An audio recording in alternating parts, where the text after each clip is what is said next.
नोएडा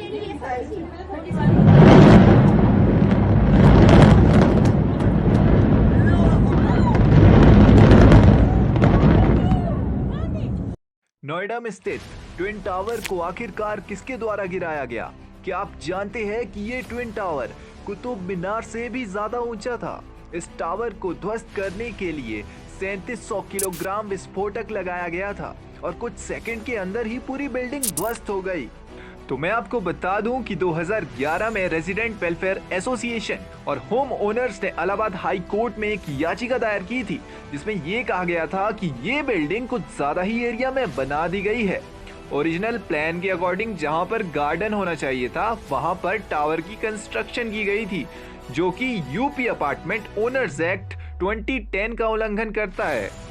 2014 में ही Allahabad high court ने judgement दे दी थी कि इन टावर्स को डिमोलिश कर दिया जाएगा और जिन्होंने यहां पर घर खरीदे थे उनका पैसा उन्हें 14% इंटरेस्ट के साथ वापस कर दिया जाएगा।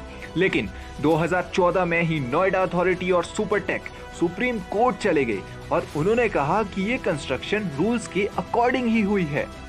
लेकिन जब 2021 में सुप्रीम कोर्ट का डिसीजन आया तो उसमें साफ साफ बता दिया गया था कि ये कंस्ट्रक्शन रूल्स का वायलेशन कर रही है और दोनों टावर्स को डिमोलिश किया जाए। 2021 में टेक्निकल रीजन और वेदर कंडीशन की वजह से इसे डिमोलिश नहीं किया गया।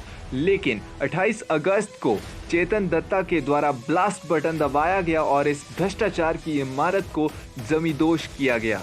इसे भ्रष्टाचार की इमारत इसीलिए कहा गया क्योंकि ज्यादा एरिया में बिल्डिंग बनने से रूम्स भी ज्यादा बढ़ गए और इससे एक्स्ट्रा बेनिफिट अपार्टमेंट ओनर को मिलना था, लेकिन थोड़े से बेनिफिट के चक्कर में उसके हाथ से एक्चुअल बेनिफिट भी निकल गया।